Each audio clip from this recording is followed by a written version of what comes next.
público vencedor é melhor que o produto vencedor. Muitas vezes a gente pensa que só tem que vender uma vez para o cliente, mas é muito o que você falou. A gente tem que criar ali uma esteira de produtos para atender aquele cliente e ele voltar a comprar da gente. Inclusive o TikTok tem um posicionamento que é o Pango, que game lá dentro arrebenta de vender. As pessoas não prestam atenção nisso, nem sabem que isso existe. Eu nem sabia o que era Pango. O que é Pango? Na verdade, o que acontece? O TikTok, ele é da ByteDance. A ByteDance é uma startup.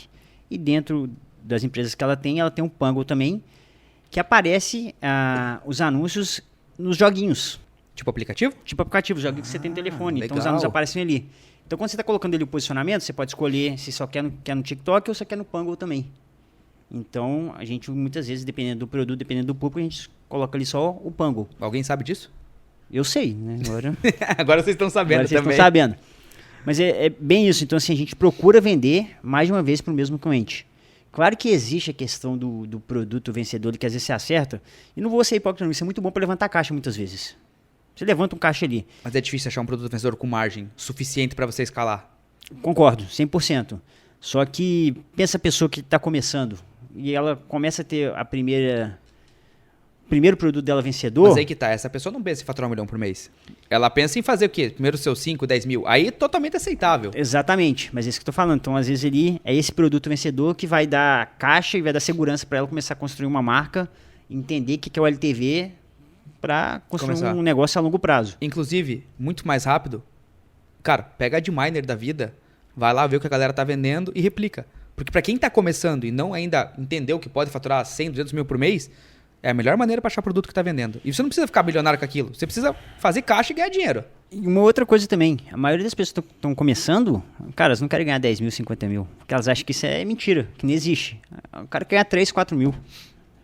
Então, muitas vezes o produto vencedor para ela é que resolve. Só que se ela quer ter sucesso e ganhar mais, quando eu falo sucesso, é assim, o que é? Pensa? Porque pra mim, assim, Edu, penso que se eu ganhar 3 mil, pra mim eu não tô tendo sucesso na minha vida profissional.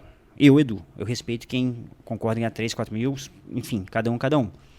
Só que, cara, eu quero ganhar 200, 300, 500 mil, 1 milhão. E pra mim conseguir isso é só vendendo mais de uma vez pro cliente, tendo LTV, tendo todo o ecossistema, fazendo um bom atendimento, diversificando os canais de vendas e não dependendo só de uma coisa. Mas eu acredito que o Edu, talvez de 10 anos atrás, que não estava nesse mercado digital... O Edu queria ganhar 2 mil reais para comprar um carro ali. Acreditava que o 3 mil era muito. Por quê? Porque ele não acreditava na possibilidade que o mercado digital proporciona hoje. Exatamente. É bem por aí. Então, resumindo a nossa pergunta ali, eu acredito de verdade que o público vencedor é muito melhor que o produto vencedor. E quando você vende uma coisa para o público que você entende, você sabe se comunicar com aquele público, é muito mais fácil. E como é muito mais fácil a gente vender para quem já conhece a gente. Se você tem alguém na família que geralmente vai contra aquela tua percepção de crescimento e iniciativa, uma coisa que eu posso te dizer é o seguinte: acredite sempre em você. Quando eu entrei no mercado digital, há praticamente 6 anos atrás, a minha esposa foi uma âncora naquele primeiro momento. E aqui eu não estou falando mal da minha esposa porque eu amo ela e ela me apoiou em tudo que eu fiz. Mas ela não conseguia acreditar que o mercado digital me deixaria rico. E naquele momento eu comprei o curso e eu me dediquei para ficar rico. Eu falei, cara, ganhar bem eu já ganho. Eu era fotógrafo, ganhava muito bem. Mas eu queria trocar aquela vida. E era culpa dela? Não. Ela era enfermeira auditora. Não tinha nada do mercado digital. Nunca viveu aquilo. Quando você chega e fala que você pode ganhar 100, 200, 300 mil por mês trabalhando de casa com seu computador, isso no mínimo soa meio estranho. A pessoa vai falar, cara, isso é golpe, isso tá errado. E hoje eu entendo ela e percebo que a ação que ela teve naquele momento era mais de me cuidar de mim e tentar não fazer eu quebrar a cara do que realmente ter me segurado.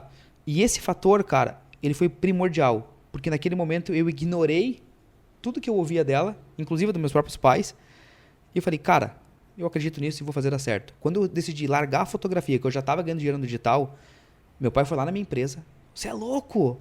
Você é casado, você tá bem, você vai largar um ramo que tá há 7 anos para fazer uma coisa que... Porque o digital não é tangível. Então, assim, na foto tinha câmera, tinha as noites... Ele via aquilo. No digital ele falava, tá, o que você tá vendendo aqui? E ele achava que aquilo não existia. Então, você perceba que, às vezes, família, pais, mulher, marido, vai tentar te segurar. Vai tentar te inibir. Ah, mas isso não funciona. Porque muitas vezes ele não tem aquela cultura, ele não tem o discernimento suficiente para acreditar em você. Se você não faz, e você realmente acredita naquilo e está dedicado, você vai se ferrar. Porque você tem 50% de chance de dar certo e 50% de chance de dar errado. O que determina o teu sucesso, e eu acredito muito nisso, é a frequência. O quanto você faz aquilo repetidamente vai fazer você funcionar ou não. E, obviamente, cada um tem seu tempo, seu amadurecimento e tudo mais. Mas se eu não tivesse feito aquilo há 5 anos atrás, não lembro exatamente quanto que foi, eu não estaria aqui hoje. E tudo bem, talvez eu estaria bem de vida, porque a gente ganhava bem na fotografia, mas eu ia estar infeliz, fazendo algo que não era... Porque eu teria aceitado, tanto da parte da minha esposa, quanto na parte de família, que talvez o digital não era o caminho. E eu vejo isso muito comum. As pessoas, elas seguem uma manada, né? Então, jovem tem que sair, fazer o terceirão, faculdade, fica 5 anos pagando um monte de coisa, sem trabalhar, sem nada, para depois ir para o mercado de trabalho que ele não tem a mínima experiência, está totalmente saturado e faculdade não faz mais nada. E aí esse cara se frustra, não ganha dinheiro, fica lá. Então eu vejo que hoje, tipo, se você acredita naquilo, faça. Existe o risco de dar errado. Mas, cara, se der errado, levanta e faz de novo. Levanta e faz de novo. Principalmente quando quem é jovem, cara, se você mora na casa dos teus pais, ou se você ainda tem alguém que compartilha a conta contigo, você não tem filho, você pode errar, meu. Se você errar, você come pedra, você levanta e faz de novo. Então, quer dizer, pô, essa molecada nova, queria eu ter o que eu sei hoje com meus 16, 17 anos, que eu morava em casa. Porque, mano, se errasse, fazia de novo. Eu ia ter comida na mesa no outro dia, acabou, já era. Então, não tem. Eu acredito muito nisso, que você precisa realmente acreditar em si.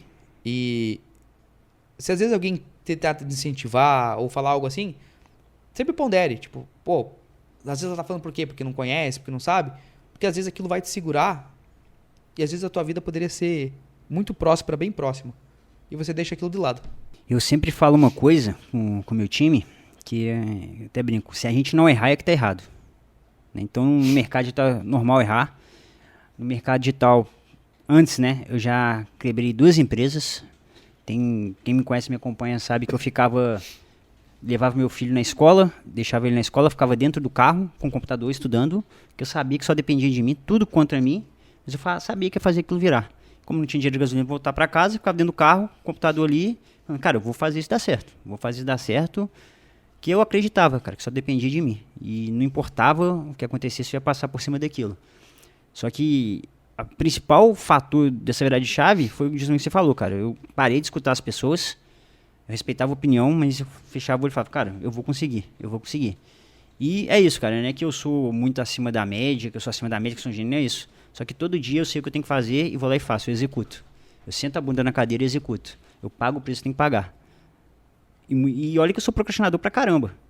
Mas eu sei que tem que ser feito e vou fazer. E eu acho que essa é a diferença de quem tem resultado e quem não tem. As pessoas não pagam o preço e não fazem o que tem que ser feito. Elas acham que vai acontecer numa mágica assim. Então, para concluir, é aquilo, galera. Só lembra que só depende de você. Nada mais que isso. Se você falar, se você tomar a decisão que você vai fazer acontecer, você vai. Então, só vai. Você citou um ponto de ter quebrado algumas empresas, e muita gente às vezes leva isso como sei lá, tipo algo ruim. Claro, ninguém quer quebrar e ninguém quer perder patrimônio. É ruim demais, só que é extremamente necessário. Eu olho para trás e falo, caramba, eu ia te falar isso agora. Tipo, cara, olha que louco.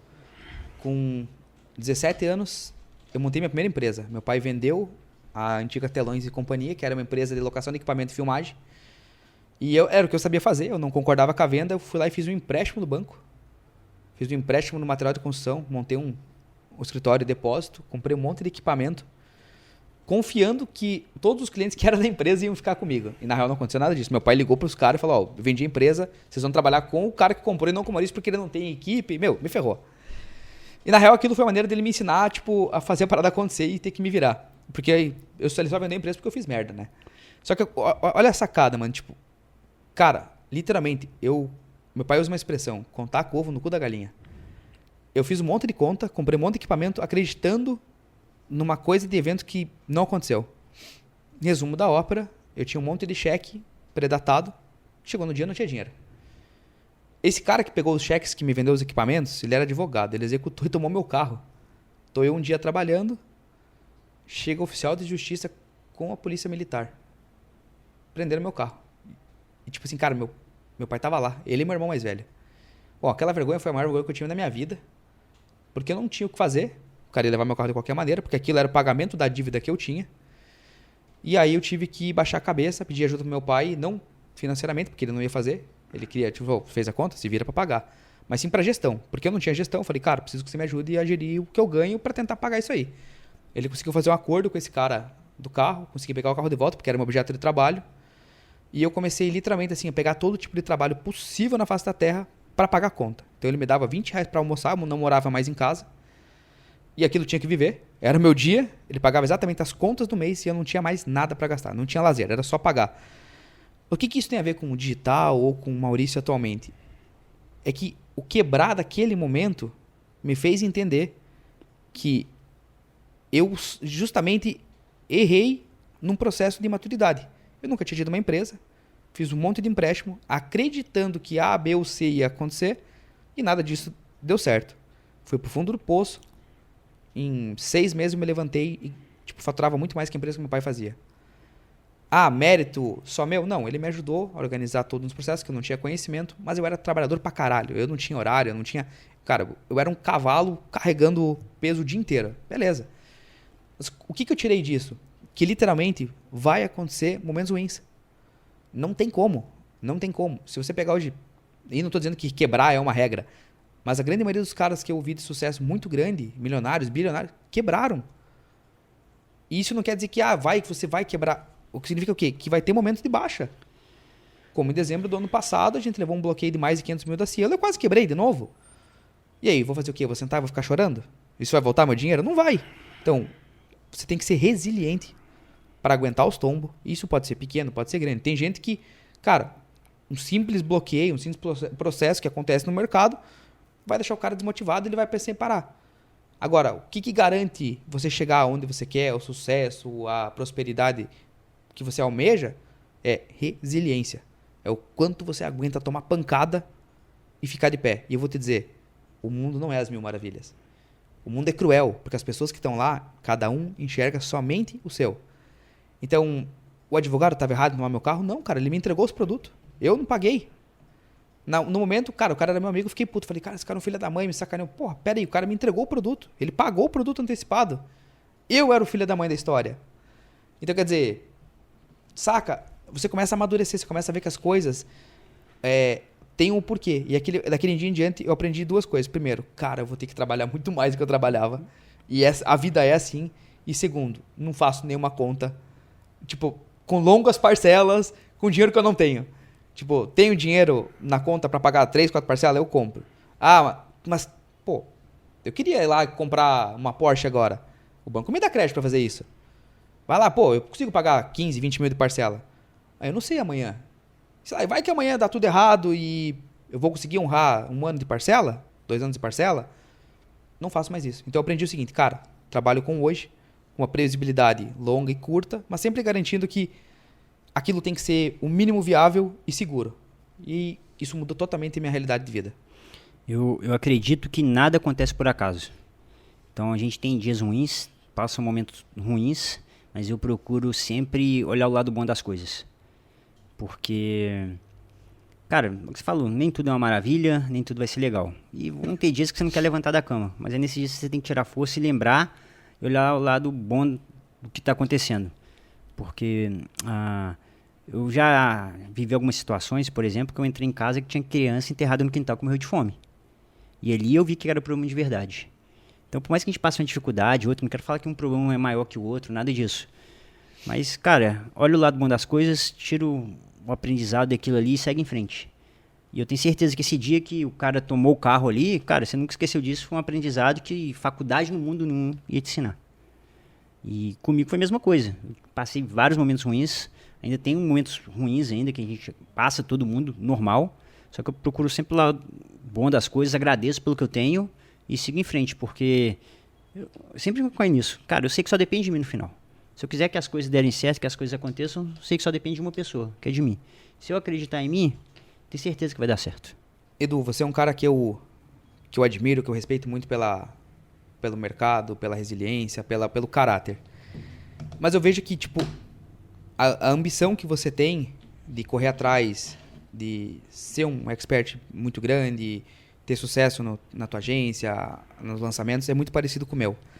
E eu vejo que as pessoas, e agora esse é um ponto até que às vezes talvez vá até ser criticado, não tem um porquê das coisas. Elas acreditam... Se eu chegar agora para muita gente perguntar, pô, 1 milhão te ajudaria? Claro que sim. Tu faria tudo para ter 1 milhão? Faria. Por quê? Eu vou até mudar o porquê. Para quê? Porque, sim, 1 milhão deixaria você feliz? Talvez, pô, beleza, vou pagar minhas contas, vou comprar uma casa, comprar um carro. Mas aí tu começa a perguntar. Muita gente busca esse 1 milhão incansavelmente. Trabalha lá, nossa, eu quero ser rico, eu quero ser não sei o quê. Para quê? Qual o motivo disso?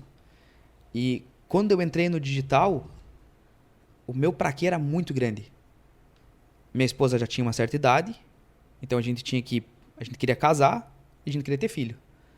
Então, o nosso pra quê era, Maurício, precisa fazer isso acontecer para que a gente tenha tempo, que a fotografia não me proporcionava, para constituir uma família e ter um filho ou uma filha. Depois que nasceu a Mariana, o meu pra quê mudou. Eu já tinha uma família e já tinha um pouco de tempo. Mas o meu pra quê agora é o seguinte, eu preciso garantir um mínimo viável para que a minha filha tenha condições básicas de estudo, de saúde e principalmente um futuro que eu quero que ela tenha daquilo. Então toda a minha busca hoje por dinheiro, prosperidade e tal, nesse sentido específico, nem tô falando aqui de saúde ou de religiosidade, o que for, tem a ver com a minha família. Então, cara, além do fato de eu não me permitir errar, se eu errar, eu tenho que corrigir e levantar muito forte. Se eu hoje, que nem tu falou, tô cansado, não quero... Tem algo muito maior que me motiva. E eu vejo que as pessoas não buscam essa motivação. A motivação dela fala, eu quero ter X porque eu quero comprar um carro. Pô, legal, mas o que o carro vai satisfazer? É pra você ou é para os outros? Todo mundo sabe que, eu sou apaixonado por muscle car. Sempre gostei de carro americano. Inclusive, eu tinha um Opala com 17 anos.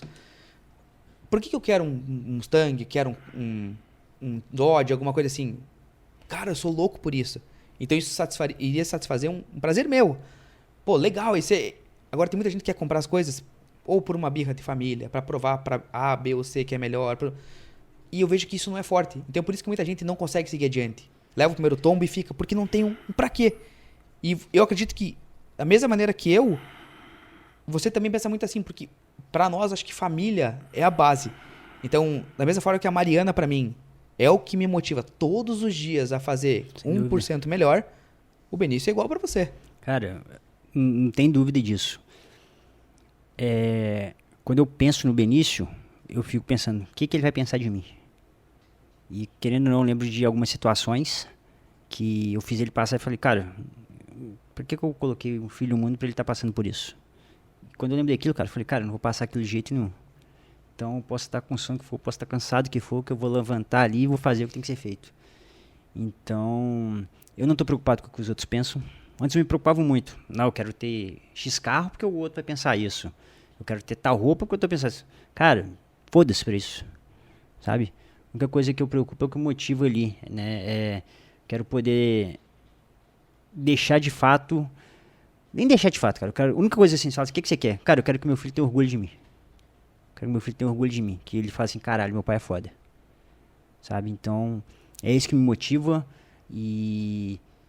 Claro, o dinheiro traz muitas coisas boas pra gente. Não sei hipócrita. Então, é bom eu poder pegar meu filho, passar um final de semana com ele, viajando, fazendo o que quiser. É bom, eu trabalho pra isso. Eu trabalho pra ele ter a melhor qualidade de vida possível. Claro que eu não vou chegar, não vou dar tudo que ele quer de mão beijada, que eu acho que ele tem que conquistar, que a gente tem que ensinar. Mas... Você fala assim, qual que é seu... Assim, o que você quer fazer? Quero que meu filho tenha orgulho de mim. Então, todo dia eu levanto pensando nisso, fazendo nisso e pensando nele.